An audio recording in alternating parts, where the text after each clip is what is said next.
دوستو 16 اور 17 جون سن 1943 کی درمیانی شب پورے چاند کی رات تھی۔ برطانیہ کے علاقے ٹینگ میر سے دو چھوٹے طیاروں نے فرانس کے لیے پرواز بھری۔ ان طیاروں نے انتہائی تاریکی میں ٹیک آف کیا تھا اور ان کے پائلٹ اتنی عجلت میں تھے کہ انہوں نے اپنے گھٹنے پر رکھے نقشے پر نظر ڈالنے کے لیے ٹارچ تک کا استعمال نہیں کیا۔ ان طیاروں میں نہ تو کوئی بم تھا اور نہ ہی یہ دشمن کے علاقے کی جاسوسی کے لیے نکلے تھے، بلکہ ان کا کام جرمنی کے زیر قبضہ علاقوں میں وائرلیس ٹرانسمیٹر اور جاسوسوں کو پہنچانا تھا۔ ان جاسوسوں میں سے ایک نور عنایت خان بھی تھی جو ماسکو میں پیدا ہونے والی انڈین نژاد لڑکی تھیں۔ ان طیاروں کی زیادہ سے زیادہ رفتار 212 میل فی گھنٹہ تھی۔ برطانیہ میں اپنے خفیہ ٹھکانوں سے اڑان بھرنے کے بعد یہ طیارے رات کی تاریکی میں 1.5 گھنٹے کا سفر کر کے فرانس کے کھیتوں میں اترے۔ یہ طیارے اپنے ساتھ اضافی ایندھن کے ٹینک بھی لے گئے تھے، جس کی وجہ سے وہ 1150 میل طویل سفر کر سکتے تھے۔ ان طیاروں کے اوپری حصے اور پروں کو اس طرح پینٹ کیا گیا تھا کہ رات کے اندھیرے میں ان طیاروں کو دیکھنا بہت مشکل تھا۔ یہ طیارے انگلینڈ کے بہترین پائلٹس اڑایا کرتے تھے۔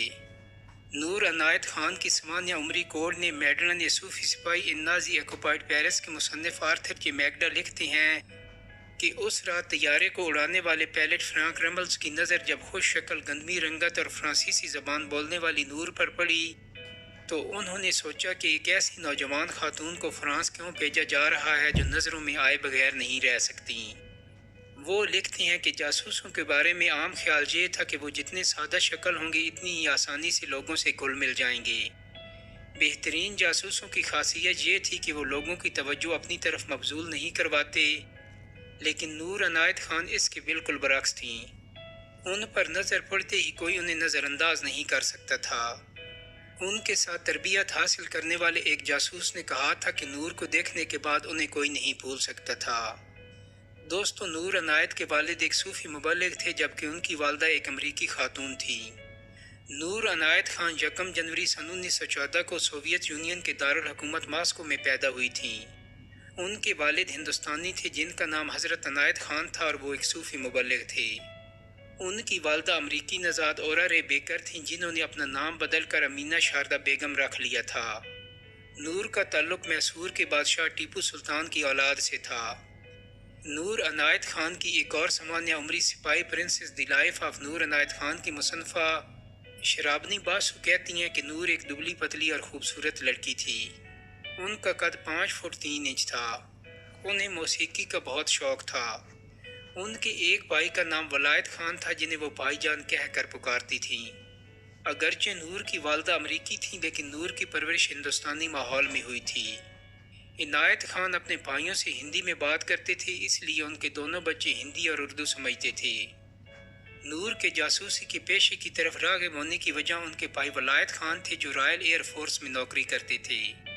انہی دنوں خواتین کی معاون فضائیہ کا قیام عمل میں آیا تاکہ وہاں ایسی خواتین کو ملازمتیں دی جا سکیں جن کے گھر کے مرد میدان جنگ میں جا کر اپنے فرائض سر انجام دیتی ہیں۔ چنانچہ اس پروگرام کے تحت ہزاروں خواتین کو ٹیلی فون اور ٹیلی پرنٹر آپریٹر کے طور پر فضائیہ میں نوکریاں دی گئیں۔ نور کو 19 نومبر 1940 کو year craft women 2nd class کی نوکری مل گئی۔ نوکری ملنے کی ایک بڑی وجہ یہ تھی کہ وہ روانی سے فرانسیسی بول سکتی تھیں۔ نوکری جوائن کرتے ہی انہیں 40 دیگر خواتین کے ساتھ وائرلیس آپریٹر کی تربیت کے لیے ہیرو گیٹ بھیج دیا گیا۔ بعد ازاں انہوں نے ایڈنبرا میں وائرلیس ٹیلی گراف کی تربیت بھی لی۔ اس دوران وہ ہندوستان میں جاری آزادی کی جدوجہد کو بہت قریب سے دیکھ رہی تھیں۔ باسو لکھتی ہیں کہ نور کا خیال تھا کہ ہندوستان کے سیاسی رہنماؤں کو ایسے وقت میں اپنی آزادی پر اصرار نہیں کرنا چاہیے جبکہ برطانیہ کی ساری توجہ لڑائی پر مرکوز ہے۔ نور کا خیال تھا کہ اگر ہندوستان میں بسنے والے لوگ برطانیہ کا ساتھ دیں اور انہیں جنگ میں بہادری کے عوض تمغے ملیں تو انگریزوں کا ان پر اعتماد بڑھ جائے گا۔ ان کے بھائی عنایت خان کو پختہ یقین تھا کہ اگر نور دوسری عالمی جنگ کی تباہ کاریوں میں بچ جاتی تو وہ ہندوستان کی آزادی کو اپنا اصل ہدف بنا لیتی۔ جاسوسی کا شعبہ اختیار کرنے سے قبل ایک افسر نے ان سے پوچھا تھا کہ کیا وہ ہندوستانی لیڈروں کی برطانوی حکومت کے خلاف آزادی کی جنگ میں حمایت کرتی ہیں۔ اس سوال کے جواب میں نور عنایت خان نے اس امکان کو رد نہیں کیا۔ پھر ان سے پوچھا گیا کہ کیا ان کی یہ سوچ برطانوی راج کے حلف کے خلاف نہیں ہوگی۔ اس کے جواب میں نور نے سلیکشن بورڈ کے افسر کو بتایا کہ جب تک جرمنی کے ساتھ لڑائی جاری رہے گی وہ برطانوی حکومت کے ساتھ اپنی وفاداری برقرار رکھیں گی، لیکن جنگ کے بعد وہ اپنی سوچ پر نظر ثانی کریں گی اور برطانیہ کے خلاف آزادی کی جدوجہد میں اپنے ملک کا ساتھ دے سکتی ہیں۔ فرانس کے لیے روانہ ہونے سے قبل ایک سینئر افسر نے نور کو ایک فرانسیسی شناختی کارڈ اور ایک چھوٹا پستول دیا۔ یہ پستول 4 انچ لمبا تھا اور باہر سے واٹر گن جیسا لگتا تھا۔ آرتھر میگیڈا لکھتی ہیں کہ اس افسر نے نور کی ہر جیب کی تلاشی لی۔ وہ ہر طرح کے لیبل، کاغذات، سگریٹ، سینما اور ٹرین ٹکٹ جیسی ہر وہ چیز ہٹا دینا چاہتی تھی جس سے پتہ چلے کہ وہ لندن سے آئی ہیں۔ جاسوسی کے مشن پر روانہ کرنے سے قبل ان کے بال فرانسیسی انداز میں کاٹے گئے اور درزی سے ان کے فرانسیسی طرز کے کپڑے سلوائے گئے تھے۔ نور کا قد اتنا چھوٹا تھا کہ وہ خود جہاز میں سوار بھی نہیں ہو سکتی تھیں، اس لیے ایک ایئر مین کو انہیں کمر سے اٹھا کر جہاز میں بٹھانا پڑا تھا۔ نور کو فرانس میں جہاز سے اترتے ہی ایک سائیکل دے دی گئی۔ وہ 7 میل سائیکل چلاتے ہوئے آتیش نامی گاؤں پہنچی۔ وہاں سے وہ 200 میل دور پیرس جانے کے لیے ٹرین میں سوار ہوئیں۔ فرانس میں نور کا نیا نام زاں میری رینیا تھا۔ اپنی مہم پر نکلنے سے پہلے نور نے اس نام کو ان گنت بار لکھنے کی مشق کی تاکہ جب ضرورت پڑے تو یہ ان کے پرانے نام کی طرح فطری طور پر ان کے قلم سے نکلے۔ برطانیہ کے جاسوسی حلقوں میں ان کو ایک نیا نام میڈلین بھی دیا گیا تھا۔ نور کے فرانس پہنچنے کے چند ہی دن میں نازیوں نے نور کے نیٹ ورک کے لگ بھگ تمام جاسوس ایجنٹوں کو گرفتار کر لیا تھا۔ اگلے چند ماہ کے دوران نور فرانس میں واحد برطانوی ایجنٹ رہ گئی تھیں۔ انہوں نے اپنی جان خطرے میں ڈال کر جرمن فوجیوں کے بارے میں خفیہ معلومات انگلستان بھجوائیں۔ وہ فرانسیسی ریزیڈنٹ موومنٹ کی سرگرمیوں کی مکمل خبریں بھی برطانیہ کو پہنچاتی رہیں۔ انہوں نے ان کے لیے برطانوی جاسوسوں کے قاصد کا کام بھی کیا۔ آرتھر میگیڈا لکھتے ہیں کہ خفیہ سیل سینما کے لیے کام کرتے ہوئے نور ہر اتوار کو صبح 9:05 پر لندن پیغامات بھیجتی تھیں۔ بدھ کو پیغامات بھیجنے کا وقت 2:10 ہوتا تھا، جبکہ لندن سے انہیں ہر صبح 6 بجے اور دوپہر 1 بجے پیغامات بھیجے جاتے تھے۔ وہ اپنے فلیٹ کا دروازہ اسی وقت کھولتی تھیں جب آنے والا ان سے کوڈ ورڈ میں پوچھتا، کیا میں اورا کی بیٹی زاں میری سے مل سکتا ہوں؟ نور جب فرانس پہنچی تو وہ اپنا ٹرانسمیٹر اپنے ساتھ نہ لے جا سکیں۔ 21 جون کو بی بی سی نے اپنی نشریات میں کوڈ لینگویج میں کمشنر بیکمس سٹاک بروکرز کا پیغام انہیں دیا۔ اس کا مطلب یہ تھا کہ اس رات 2 ریڈیو سیٹ اور نور کا سوٹ کیس پیراشوٹ کے ذریعے کھیتوں میں گرایا جائے گا۔ نور اس جگہ پہنچ گئی جہاں ان چیزوں کو پیراشوٹ کے ذریعے گرایا جانا تھا۔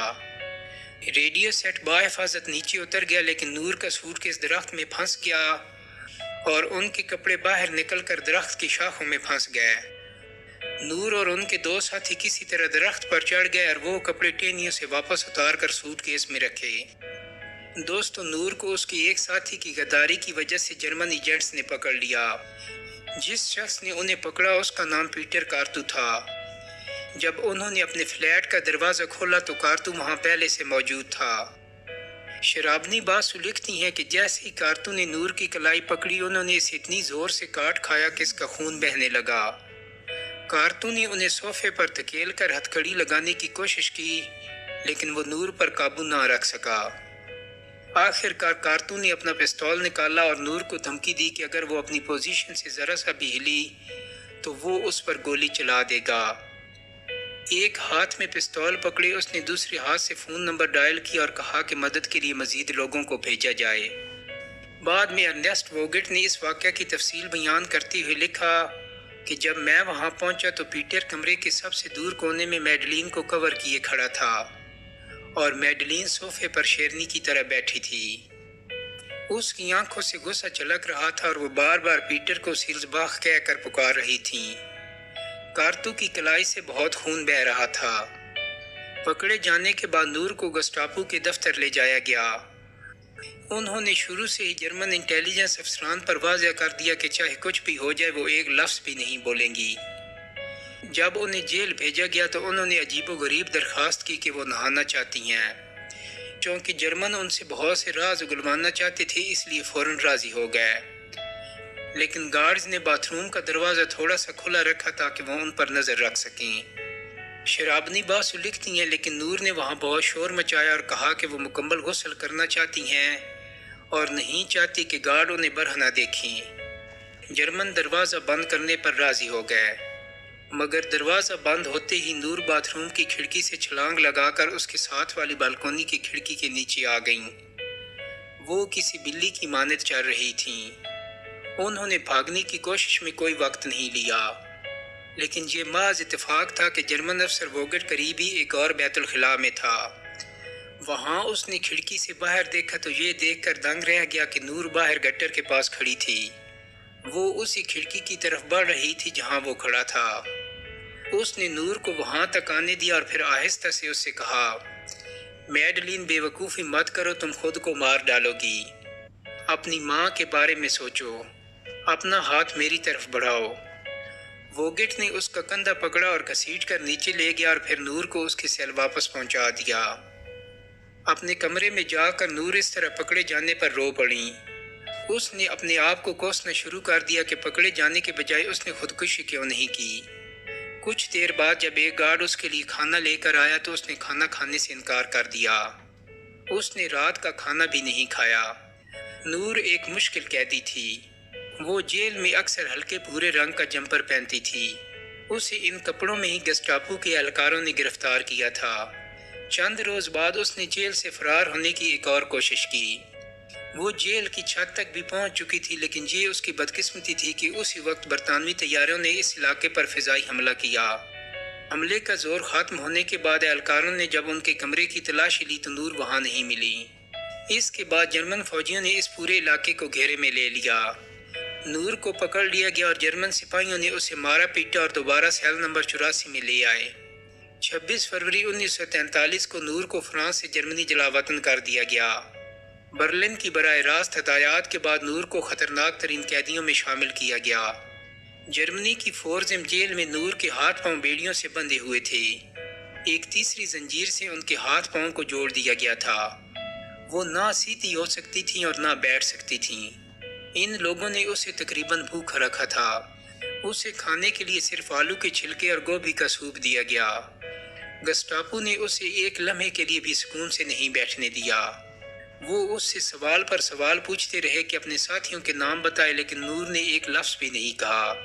اسے قید تنہائی میں رکھا گیا۔ وہ نہ کھا سکتی تھی اور نہ ہی خود کو صاف رکھ سکتی تھی۔ یہ کام ایک اور خاتون کیا کرتی تھی جسے نور سے ایک لفظ بھی نہ بولنے کی ہدایت کی گئی تھی۔ جیل کی کوٹری میں پڑی نور کو دن اور وقت کا کوئی اندازہ نہیں رہا۔ وہ پیش کیے جانے والے ناشتے، دن اور رات کے کھانے سے وقت کا اندازہ لگاتی تھی۔ اس کی کوٹری کا دروازہ کبھی نہیں کھلا۔ بھوک سے بہت کمزور ہونے کے باوجود نور کے حوصلے نہیں ٹوٹے تھے۔ زنجیروں میں جکڑے جانے کے باوجود وہ اپنی کوٹری میں آہستہ آہستہ چلتی تھی تاکہ دماغ متحرک رہے۔ 12 ستمبر کو نور کو ڈاکاؤ حراستی کیمپ لے جایا گیا۔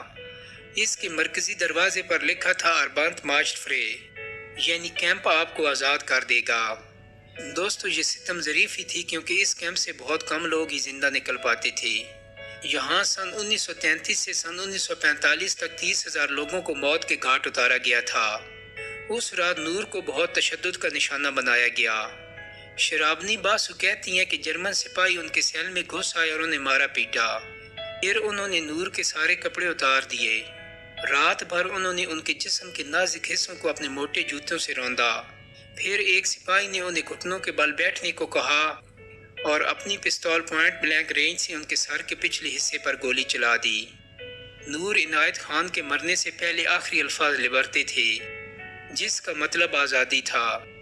اس وقت ان کی عمر صرف 30 سال تھی۔ اس کے بعد ان کی لاش کو کھینچ کر بھٹی میں پھینک دیا گیا۔ چند منٹ بعد عینی شاہدین نے بھٹی کی چمنیوں سے دھواں اٹھتے دیکھا۔ انگلینڈ میں اس رات ان کی والدہ اور بھائی کو ایک ہی خواب آیا جس میں انہوں نے دیکھا کہ نور یونیفارم پہنے کھڑی تھیں اور ان کے چاروں طرف نیلی روشنی تھی اور وہ انہیں بتا رہی تھی کہ اب وہ آزاد ہیں۔ نور کو سن 1949 میں برطانیہ کا سب سے بڑا اعزاز جارج کراس دیا گیا۔ فرانس نے انہیں اپنے اعلیٰ ترین شہری اعزاز سے نوازا۔ فرانسیسی حکومت نے پیرس میں ان کے گھر فضل منزل کے باہر تختی لگوائی۔ ہر سال باسٹیل ڈے پر ایک فرانسیسی فوجی بینڈ ان کے اعزاز میں ایک دھن بجاتا ہے۔ 8 نومبر 2012 کو لندن کے گارڈن سکوائر گارڈن میں برطانیہ کی شہزادی این نے ان کے کانسی کے مجسمے کی نقاب کشائی کی۔ سن 2014 میں برطانیہ کی رائل میل نے نور عنایت خان کے اعزاز میں ڈاک ٹکٹ بھی جاری کیا۔ دوستو، امید کرتا ہوں کہ میری آج کی ویڈیو آپ کو پسند